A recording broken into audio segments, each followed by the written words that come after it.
atau nyatanya Allah, atau juga disebut namanya mir'atillah atau cermin Allah.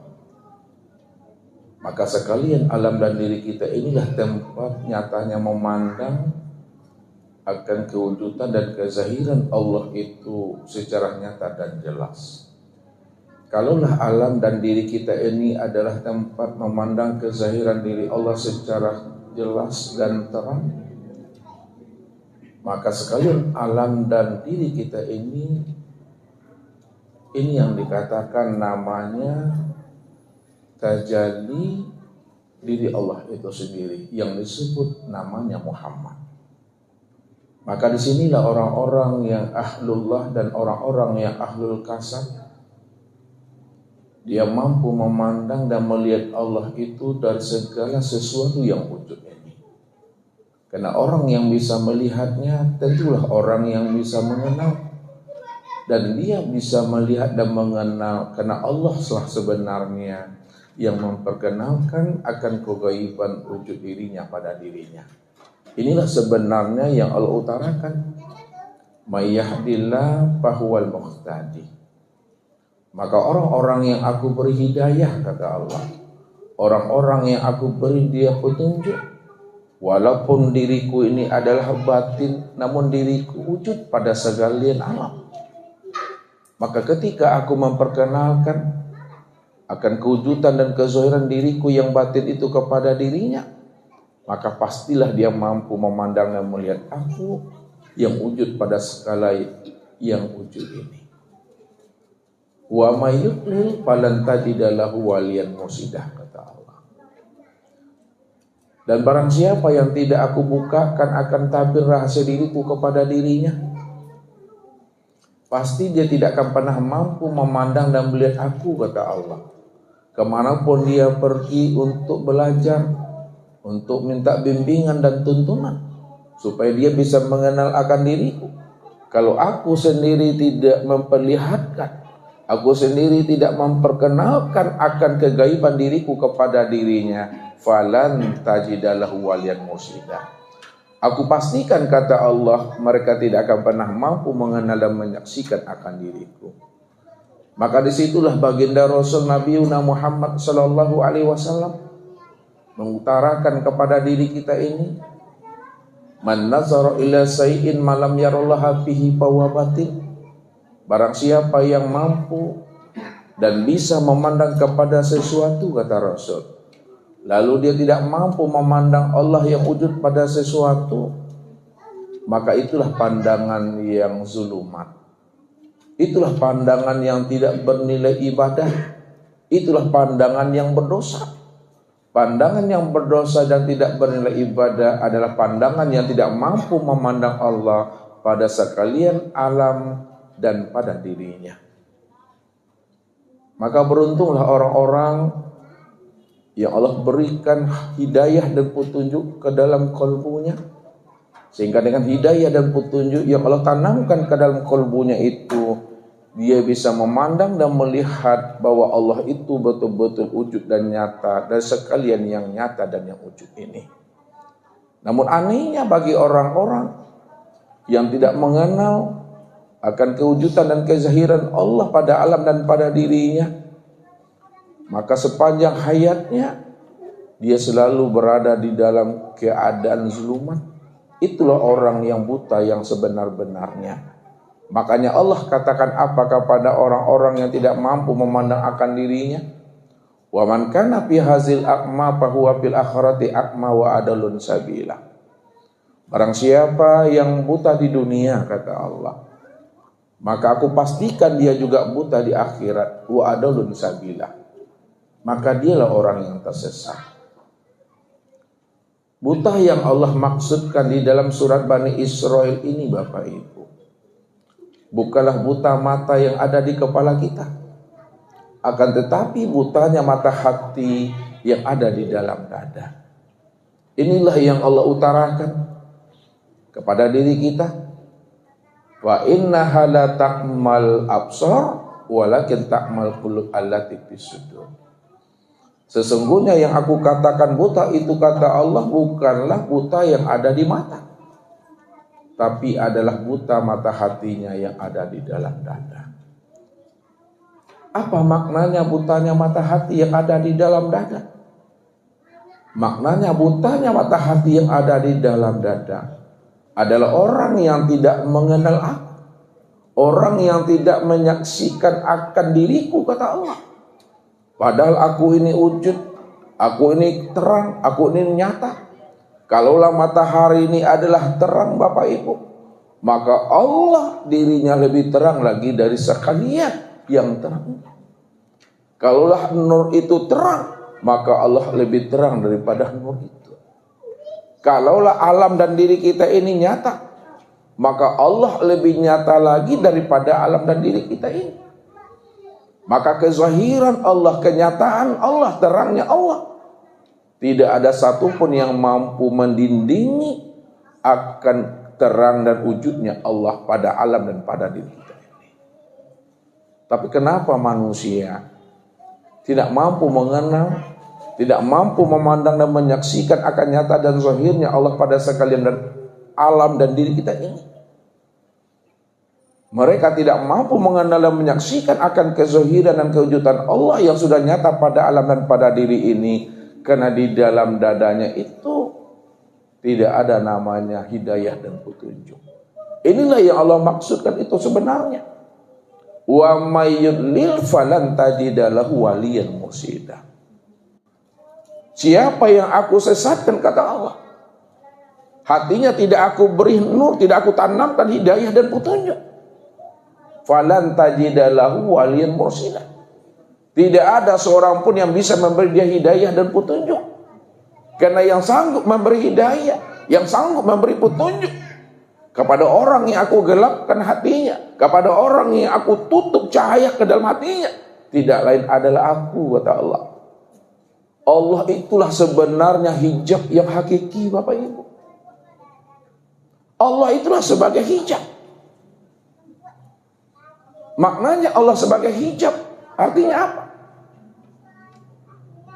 Aku beri hidayah orang yang aku kehendaki, dan tidak aku beri hidayah kepada orang yang tidak aku kehendaki, kata Allah. Jadi orang yang mendapatkan hidayah, orang yang mendapat petunjuk, dan orang yang tidak mendapatkan hidayah dan petunjuk, itu haknya Allah. Disitulah letaknya Allah itu sebagai hijab bagi diri kita ini. Maka ini yang Allah maksudkan, yang Allah utarakan kepada diri kita ini, sehingga hati dan akal fikir kita mampu memahami bahwa Allah itu sebagai hijab bagi hambanya. Apa kata Allah? Bahwa setiap manusia aku ciptakan dan aku jadikan dirinya berada dalam keadaan tersesat, kata Allah. Illa man hadaituhu, kecuali orang-orang yang aku beri hidayah, orang-orang yang aku beri petunjuk. Kalaulah mereka tahu aku ini adalah sebagai orang-orang, akan memberikan hidayah dan petunjuk bagi mereka.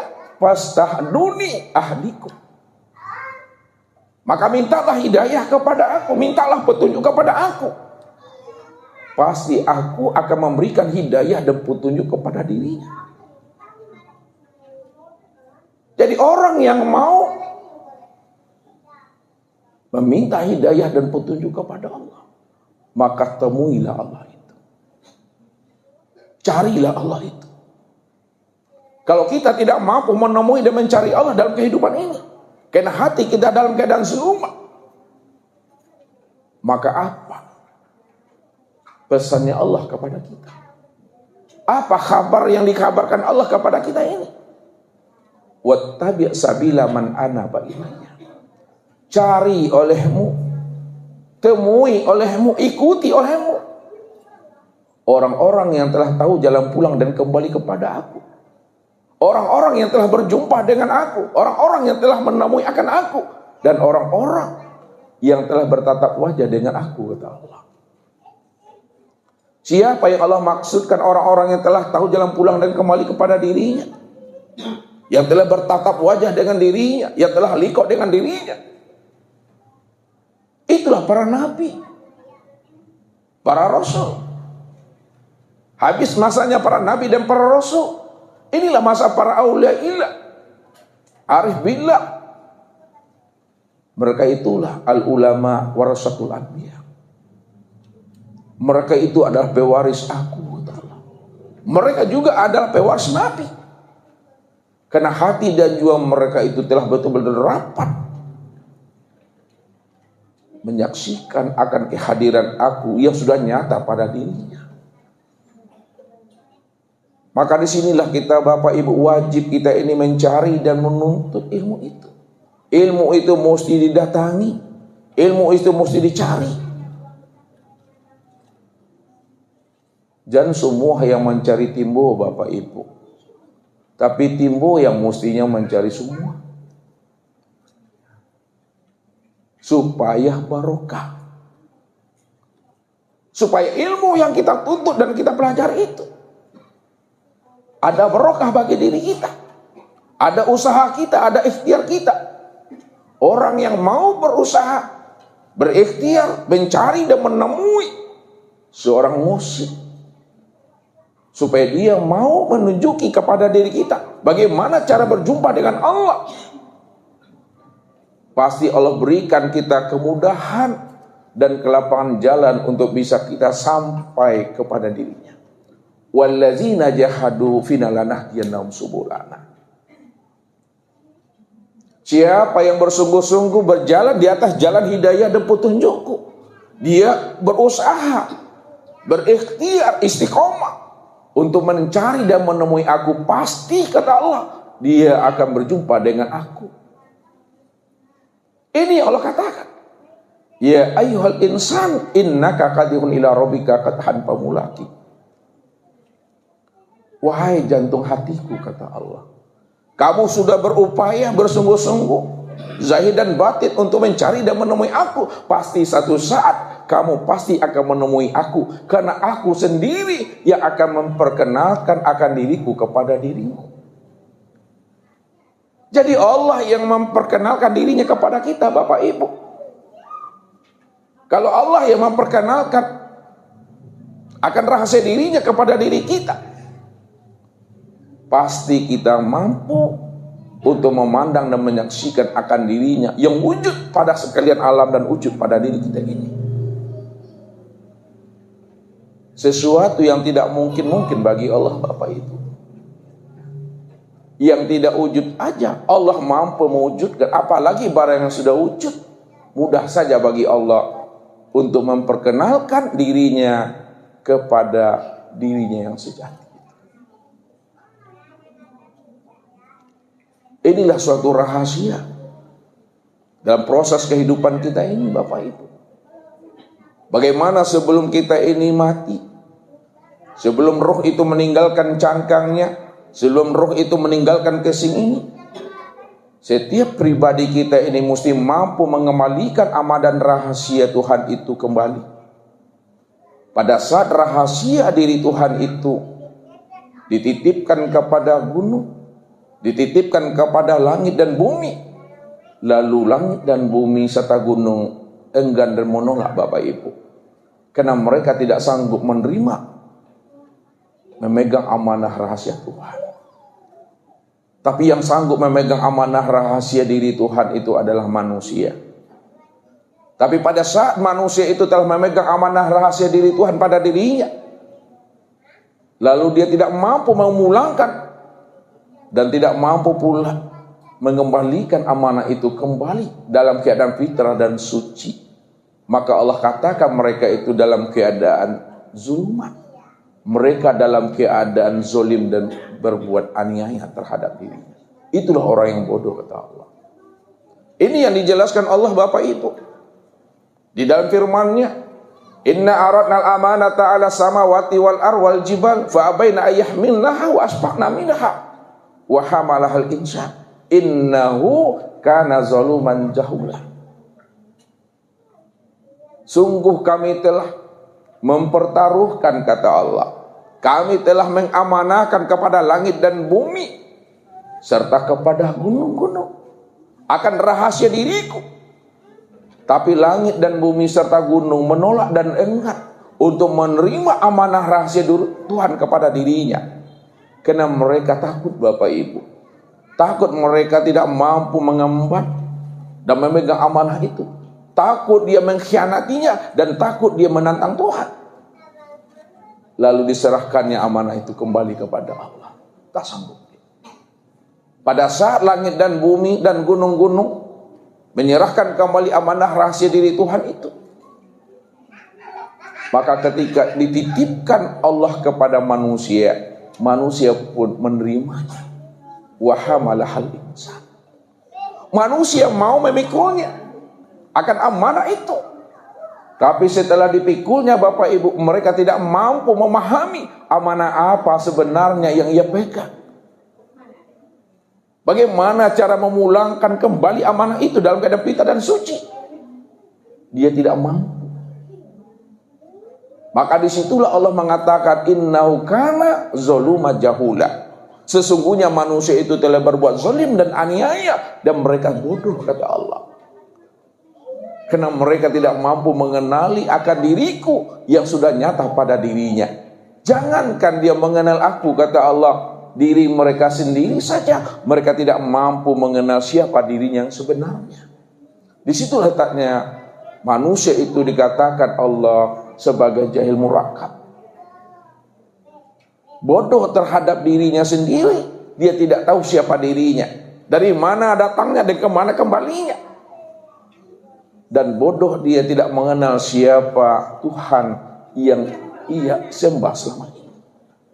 Itu dikatakan namanya jahil murakab. Maka bagi kita, Bapak Ibu, sebelum habisnya usia umur kita ini, bagaimana kita telah mampu menemui, menyaksikan, dan bertatap wajah dengan Tuhan itu. Mengenal Allah, Bapak Ibu, sangatlah mudah, Bapak Ibu. Yang sulit itu, Bapak Ibu, adalah mengenal diri. Sebab siapa yang kenal dengan dirinya, dipastikan dia mampu mengenal Tuhannya. Karena diri ini adalah dalil. Diri kita ini adalah petunjuk. Diri kita ini adalah bukti. Dalil, bukti, dan petunjuk untuk mengenal akan kewujudan Allah. Termasuk alam ini, Bapak Ibu. Bukankah Allah katakan kepada kita ini? Sanurim ayatina fil afaq wa fi anfusihim hatta yatabayyana lahum annahul haq. Kami telah memperlihatkan tanda-tanda, alamat kewujudan kami, kezahiran kami pada sekalian alam. Dan juga kami telah memperlihatkan tanda-tanda dan kezahiran kami pada dirimu, kata Allah. Hatta yatabayyana lahum annahul haq. Supaya kamu mampu memandang dan menyaksikan akan kewujudan diriku yang nyata, kata Allah. Wa fi anfusikum afala tubsirun. Diriku sudah nyata dan wujud pada dirimu, tapi kenapa tidak mampu kamu memandang dan menyaksikannya, kata Allah.